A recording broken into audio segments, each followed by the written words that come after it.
దగ్గరలోనే grove park Hyderabad లో అతిపెద్ద lake scented villa community 884 Spanish model XXX villas తో ఎట్ దుండిగల్ గాగిల్లాపూర్. అది ఎక్కడ 40-30% పూర్తి కాలే. వాటర్ సోర్సెస్ లేదు. ఉదాహరణకు నల్గొండలో డిండి రిజర్వాయర్ నిర్మిస్తూ దాని సోర్స్ ఇప్పటికీ ఫైనల్ చేయలే. రిజర్వాయర్ అయినా రైతుల భూములు తీసుకున్నాం. ఆ రోజుల్లో మేము రాజశేఖర రెడ్డి గారు కాంగ్రెస్ ప్రభుత్వం ఉన్నప్పుడు నాగార్జున సార్ కట్టి 70 ఏళ్ళైనా చెక్కు చెదరకుండా ఉంటే కెనాల్స్ డ్యామేజ్ అయితే కూడా రాజశేఖర రెడ్డి గారు వరల్డ్ బ్యాంక్ తో అగ్రిమెంట్ చేసుకుని కెనాల్స్ లైనింగ్ తో పాటు స్ట్రక్చర్ ని పూర్తి చేసి అంటే ఒక ఫ్యూచర్ ప్రోగ్రామ్ తో ముందుకు పోయినాం. కానీ ఎక్కడ వేసినా పాత ప్రాజెక్టు పక్కకు పెట్టి ఆయన ఇష్టం ఉన్న డిజైన్ చేసుకొని ఆఖరికి ఏమైందంటే మేడిగడ్డ బ్యారేజ్ కుంగిపోతే అది ఎంత ఇన్సల్ట్ టు తెలంగాణ స్టేట్ మొత్తం దేశంలో. దాంట్లో కొందరు అధికారులు చెప్పాను ఇది విధ్వంస చర్య అని చెప్పాను. విధ్వంస చర్య అయితే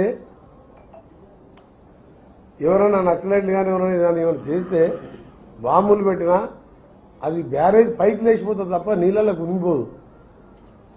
అలా కలబుల్లి మాటలు చెప్తే దాని మీద డీటెయిల్గా ఇరిగేషన్ అలా సీఎం గారు రివ్యూ చేస్తున్నారు. దాని మీద కూడా తప్పకుండా చర్యలు తీసుకుంటాం. ఏది ఏమన్నా సరే మొదటి సమావేశం కాబట్టి మీకు తెలుసు కేసీఆర్ గారు ఏం చేసిండు, తెలంగాణ ఎవరు ఇచ్చిండు, ఇవన్నీ పాయింట్లు మళ్ళీ అరిగిపోయిన రికార్డులాగా చెప్పే అవసరం లేదు. డెఫినెట్గా మా ముగ్గురు సీనియర్ మినిస్టర్స్ ఉన్నారు. ఇన్ఛార్జ్ మినిస్టర్గా గౌరవ ముఖ్యమంత్రి గారు పక్క జిల్లా అయిన అంతో ఎంతో ఖమ్మం జిల్లా కూడా నాకు కొద్దిగా అవగాహన ఉంది 30 సంవత్సరాలుగా. వారితో ఒక టీం మెంబర్గా ఉంటూ వారు చెప్పిన విధంగా వారికి తోడుగా ఉంటూ తప్పకుండా ఖమ్మం జిల్లాను వచ్చే 5 ఏళ్లలో సమస్యలు లేనిగా జిల్లాగా చేయడం, ఇంక్లూడింగ్ అది రోడ్స్ కానివ్వండి, R&B రోడ్స్ విషయంలో, నేషనల్ హైవే విషయంలో అప్పటి మంత్రివర్యులు పెద్దలు గౌరవనీయులు Tummala Nageswara Rao maximum roads cover చేశాను. మిగిలిపోయిన రోడ్స్ కానివ్వండి, ఇక్కడున్న బైపాస్ రోడ్ కానివ్వండి, ఇక్కడున్న ఇంకా ఎక్కడైనా R&B రోడ్స్ డబుల్ రోడ్డుగా మార్చడం, మండల్ టు మండలం పంచాయతీ రోజుని కూడా R&Bకి టేక్ ఓవర్ చేసి తండాలలో రోడ్లు వేసే కార్యక్రమం కానీ అది నా డిపార్ట్మెంట్ పరంగా అత్యధిక ప్రాధాన్యత ఇస్తూ మినిస్టర్ల సలహా మేరకు ఇక్కడున్న సీనియర్ రిపోర్టర్స్ మీకు కూడా అడ్వైజులు ఇవ్వండి. డెఫినెట్గా ఏదో మీద చూసి ఒక 4 రోడ్లు వేయగానే అభివృద్ధి జరిగిపోదు.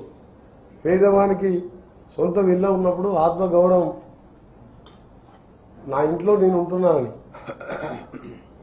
రేషన్ కార్డు విషయంలో కానీ ఇంకా మేము చెప్పిన గ్యారెంటీ సిలిండర్ విషయంలో కానీ అన్ని కూడా పూర్తి చేసుకుంటూ ఒక అర్థవంతమైన పాలన, ఆర్థిక క్రమశిక్షణతో నిజాయితీతో కూడిన పాలన అందిస్తామని చెప్పి ఖమ్మం జిల్లా ప్రజలందరూ కూడా హామీ ఇస్తూ మా గౌరవ జిల్లా కలెక్టర్ ప్రియాంక గారు కొత్తగూడెం, అలాగే కలెక్టర్గా మన వినీత్ గారు ఎస్పీ గారు, మా ఖమ్మం జిల్లా కలెక్టర్ అండ్ కమిషనర్ గారు ఎలక్షన్ డ్యూటీలో ఢిల్లీకి వెళ్లడం జరిగింది మాకు చెప్పి, వారి తాను అడిషనల్ కలెక్టర్స్ కానీ ఇంకా జిల్లా అధికారుల సహకారంతో డెఫినెట్గా 24/7 365 రోజులు మీకు అండగా ఉండి మన ఖమ్మం జిల్లాని, పోరాటాల జిల్లాని, ఖమ్మం జిల్లాని అభివృద్ధి విషయంలో మరే ఇతర జిల్లా కంటే ఎక్కువ భిన్నంగా అభివృద్ధి చేస్తామని మీకు అండగా ఉంటామని మరొకసారి హామీ ఇస్తాం.